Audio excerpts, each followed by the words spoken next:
You know, we've all heard it, haven't we? The usual advice about weight loss. Oh, yeah. It always comes down to calories in, calories out. Simple math. Or just grit your teeth, pure willpower. Push through it. Right. But what if that's missing the bigger picture, like Yeah. a much deeper, more human story underneath it all? That's exactly what we're exploring today. Yeah, today we're diving into the thinking of Dan Hollis.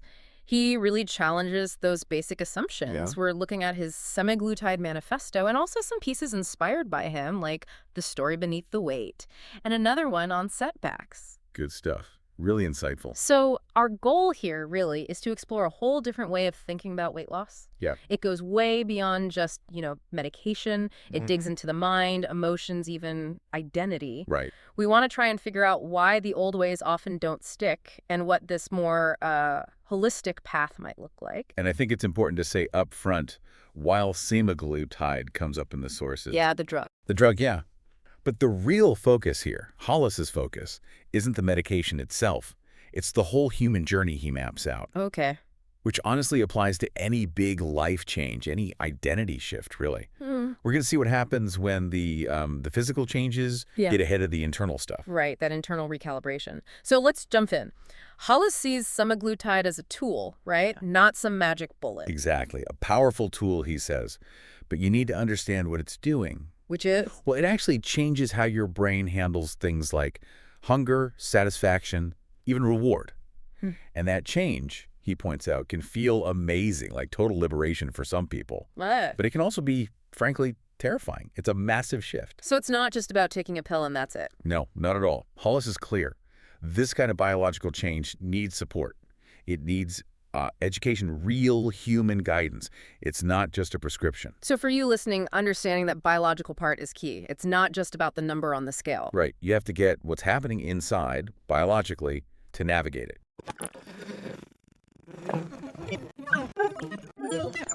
I mean, we always think that's the key, right? The holy grail of weight loss. Yeah. But he just flat out says, willpower was never the problem for long-term success. That feels revolutionary. Really does. Yeah. Because we're constantly told it's about discipline, isn't it? Push harder. So how does he square that? If it's not willpower, what is the struggle? Well, he's not saying discipline doesn't matter at all. But he argues what feels like a willpower failure is often you fighting your own biology Ah, okay. and your emotions and these deeply set habit loops, things running on autopilot. So it's not about forcing it more. No, he says what works is insight, structure, and tools that meet your biology where it's at. It's finding the right approach, not just trying harder with the wrong one. That's a huge reframing, moving away from self-blame. Totally, from I failed to my approach failed me. Okay, so that covers willpower. But the emotions. Some might say focusing too much there gets away from the practical stuff, like diet.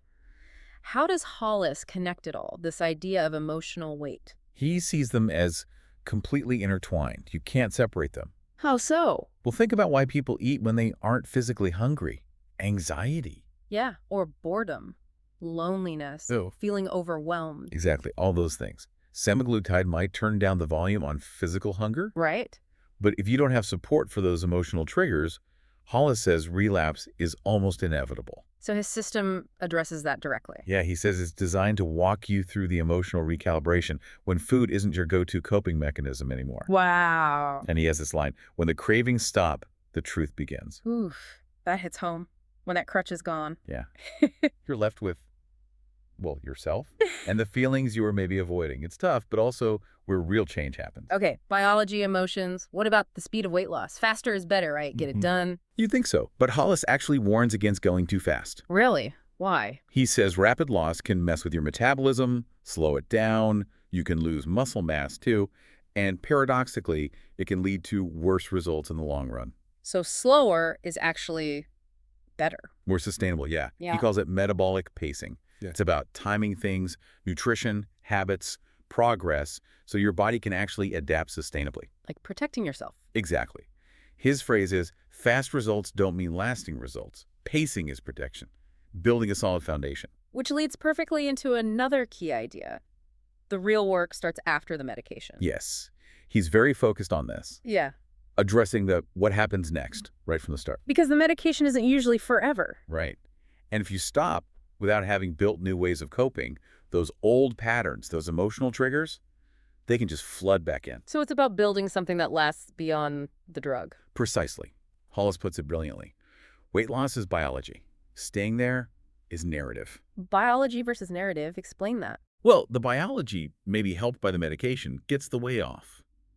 But keeping it off, that depends on the story you tell yourself, the identity you build, the habits you embed in your life. That makes so much sense. And this ties into his really compassionate message, doesn't it? Absolutely. If you've struggled, hearing this is, well, it's huge. He says, there is no shame here, only process.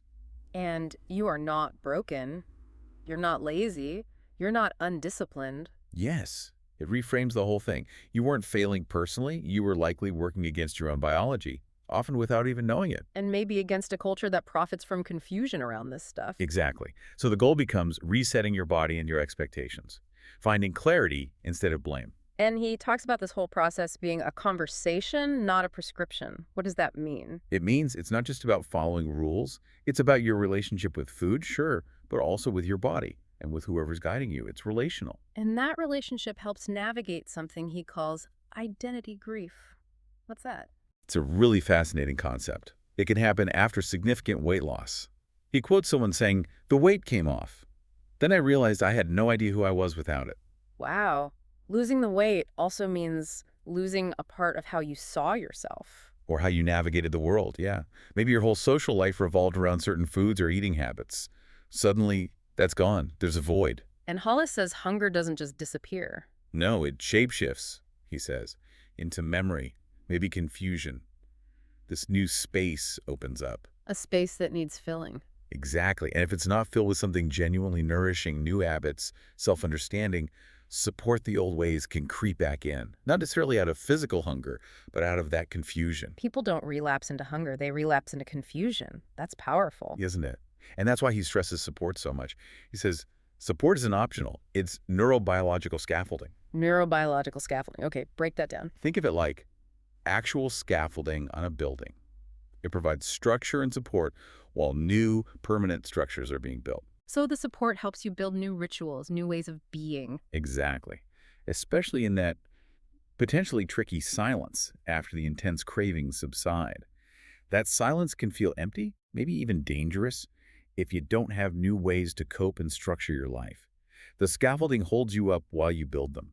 So if support is the scaffolding, how should we think about setbacks when things don't go perfectly? Hollis completely reframes setbacks. He says they're predictable, not shameful. Predictable. Yeah, not signs you failed or you're lazy. They're signals. Your body and brain are recalibrating, adjusting. Like growing pains, almost. Kind of. He uses this great metaphor.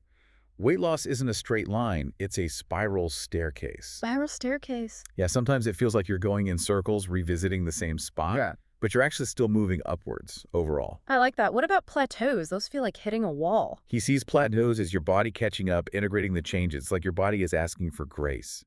A pause, not a failure. And when old cravings pop up again? He calls them memories. Neural paths lit up, asking if it still mattered. It's not a command to act, but an echo. And it's actually a chance to respond differently this time. Because your identity is catching up with your body. Exactly. Your body changes fast. Your identity takes time to catch up. That's a core insight. So a setback often means the story needs an update. Precisely. It's a signal to ask yourself, okay, what am I really feeling right now? What do I actually need? Who am I becoming through this? It turns it from failure into reflection. Moving you further up that staircase. So, wrapping this up, the big shift Dan Hollis offers is huge. It's less about controlling the body through force. Right. And much more about understanding and supporting the whole person. Their biology, sure, but also their emotions, their identity, the stories they live by. It's a much more integrated and honestly more compassionate view. And it leaves you, the listener, with a question, I think. If Hollis is right, that this journey isn't just about eating less, but about living more, what new stories might you need to tell yourself? What kind of scaffolding might you need? Maybe even in areas totally unrelated to weight to support a fuller life. That's a great question. Where else in your life might biology give you one result, but your psychology, your narrative, could potentially undermine it if you're not aware? Thinking about these deeper layers, the way Hollis does really does offer clarity and maybe a more effective, definitely a more compassionate path forward, whatever change you're navigating.